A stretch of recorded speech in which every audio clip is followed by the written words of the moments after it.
Yo, welcome UNA Channel. Ngobrol tentang Honzuki no Kikokujo Season 3. Kalau kalian ingin tahu tanggal rilis dari Honzuki no Kikokujo Season 3, kalian bisa cek video di atas. Oke, spoiler alert. Untuk kalian yang tidak suka spoiler atau tidak mau di spoiler, harap skip video ini dan lihat video yang lain. Aku sendiri akan menghormati kalian yang setia menunggu rilisnya Honzuki no Kikokujo Season 3. Untuk kalian yang belum lihat anime Season 1 dan Season 2-nya, kalian bisa cek di deskripsi. Di situ kalian akan bisa melihat di Musa Indonesia. Kita dukung penayangan legal biar tetap eksis agar harapan gue Honzuki no Kikokujo Season 3 dapat rilis di Musa Indo juga. Oke, langsung saja. Sebelum hidangan utama, kita back last episode S2 Check It All. Pada momen setelah Ferdinand menipu Mine karena Mine terlalu manja, dengan senyum kemenangannya dia mengunjungi rumah Karlstedt. Pada poin ini, sudah masuk prolog novel volume 6. Novel sendiri menggunakan sudut pandang Karlstedt, yaitu Komandan Ksatria. Istrinya yang pertama yaitu Elvira diperlihatkan dalam cerita ini. Dan anak pertamanya Eka pun juga, kalau mereka itu dekat dengan Ferdinand. Mereka sedang ngobrol dengan Ferdinand dan Karlstedt pun tersenyum melihat mereka karena Ferdinand masih dihormati semenjak ia masuk kuil. Di sini menurutku Karlstedt itu menganggap Ferdinand itu kayak saudara sendiri. Bagaimana menurut kalian? Di sini ada momen di mana istrinya dan anaknya itu terganggu ketika Karlstedt meminta waktu Ferdinand karena ada urusan penting yang akan mereka bicarakan sehingga Elvira dan Eckhart itu diusir. Di lain cerita, ini Elvira istri Karlstedt itu sangat menyukai Ferdinand dalam artian fans, dan Eckhart pun juga sangat menghormati Ferdinand. Keperluan Ferdinand sebenarnya cuma mengembalikan alat sihir. Akan tapi di sini ada obrolan tentang Mine, jadi itu akan menjadi rahasia mereka. Di sini kita perlu tahu bahwa alat sihir pembaca ingatan itu sebenarnya adalah pusaka negara. Jadi Ferdinand itu harus izin dengan raja dan dia diperbolehkan. Sebenarnya terkejut itu bukan karena ceritanya Mine itu seorang reinkarnator, bukan itu, tapi karena dia itu terkejut Ferdinand itu bisa secara gamblang bercerita tentang Mine dan ekspresinya pun terlihat berbeda. Dia tidak menyembunyikan ekspresinya sama sekali.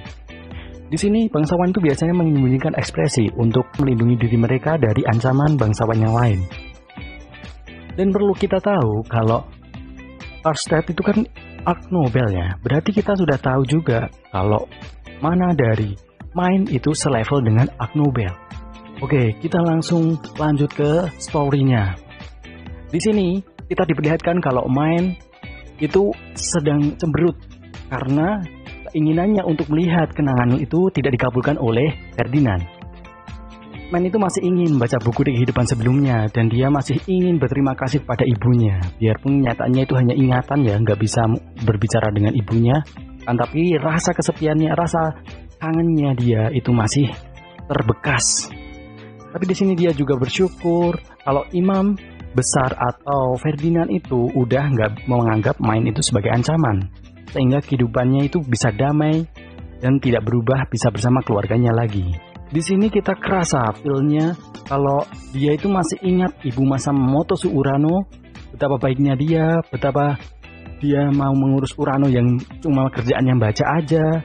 Dia ingin membalas kebaikan dari ibunya itu. Karena dia gak bisa membalas kebaikan ibunya sebelumnya, maka dia harus membalasnya kepada keluarganya yang sekarang. Karena itulah dia berterima kasih kepada ibunya sekarang. Persis yang diperlihatkan oleh anime. Dia sedang ngobrol sama Lut tentang bagaimana kalau dia itu membuat guide percetakan baru. Karena umumnya buku saat ini kan tidak dibuat oleh satu bengkel aja, tapi dari beberapa ahli. Ada yang menulis, ada yang membuat covernya, ada beberapa hal yang lain juga. Di Gilberta Company langsung ada gunturnya Beno. Ya, Beno marahlah. Tiba-tiba ada Art Nobel telepon dia dan bilang mau membuatkan bajunya Mine. Ya, bagaimanapun juga itu berurusan dengan bangsawan Art Nobel. Itu urusan hidup dan matinya rakyat jelata ya. Setelah pembahasan itu, Mine mulai menawarkan buku barunya yang telah dia buat kepada Beno. Beno membelinya 3 perak besar. Ini Mine menceritakan bagaimana dia harus membuat kuil percetakan. Di sini Beno itu setuju dengan alasan-alasan yang telah dibuat Mine. Dan mereka pun akhirnya ke Merchant Guild atau rumahnya Frida. Di dalam perjalanan dia itu kerasa bau busuk karena ini musim semi dan udah pada membuat lilin dari hewan, dari babi kemungkinan.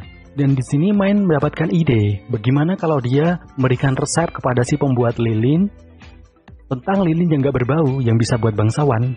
Dan di sini sehingga dia itu mau ada akomodasi atau kerja bersama untuk bisa membuat kertas lilin atau kertas foto kalau sekarang itu. Dan Main menawarkan bukunya kepada Frida. Frida pun menilai bagaimana buku itu pantas untuk dia beli atau tidak. Kelihatannya Frida itu tertarik karena Frida itu kan mau berhubungan dengan bangsawan, ada salam-salam yang melibatkan dewa, dan dia pun mau membelinya. Di sini Beno menawarkannya sebanyak 1 emas kecil 8 perak besar.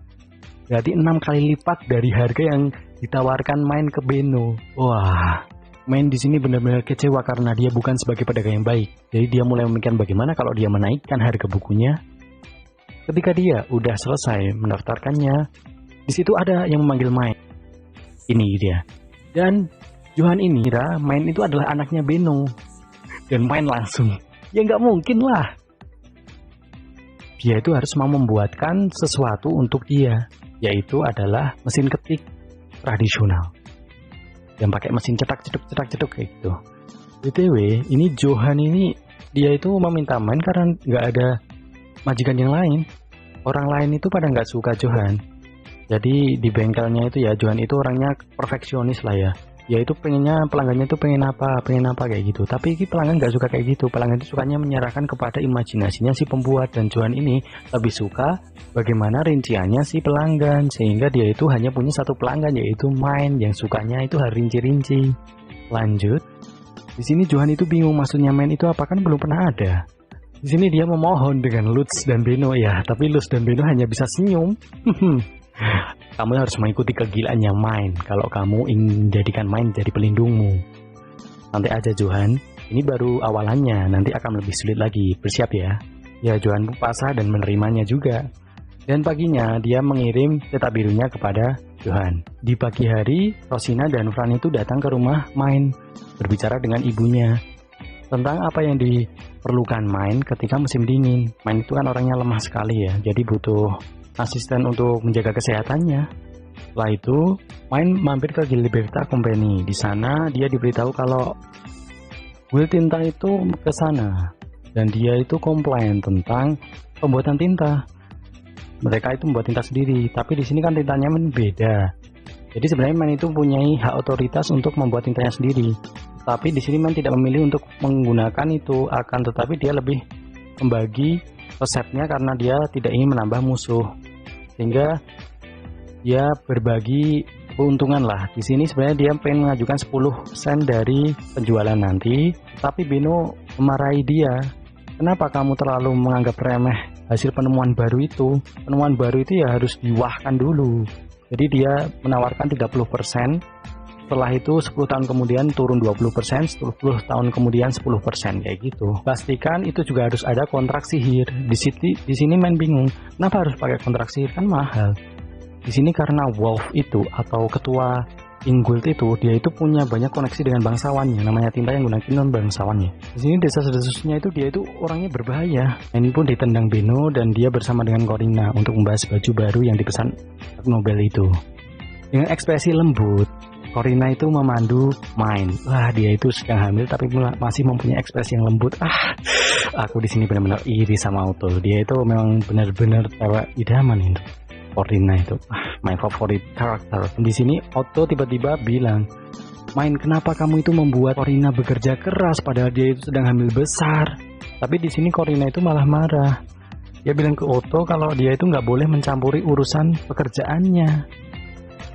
Di sini Otto juga dia nggak mau ngalah juga, karena dia ingin menjaga kesehatan Corina. Wah, mereka itu mesra seperti biasa. Main pun membatin kayak gitu juga. Nah, Corina terganggu dengan bucinnya Otto. Dia pun akhirnya menendang keluar si Otto. Sini Main batin.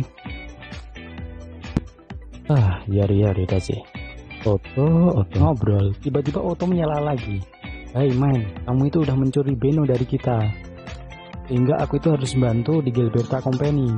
Misalnya itu mendukung Corina. Kan di sini kan Beno akhirnya fokus ke printing guild ya. Jadi otomatis ya Beno fokusnya sama main, bukan sama Gilberta Company yang fokusnya itu pada baju lagi.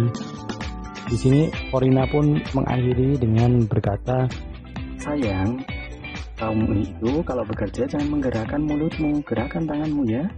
Di sini Corina bilangnya dengan sangat lembut ya, dan juga menusuk.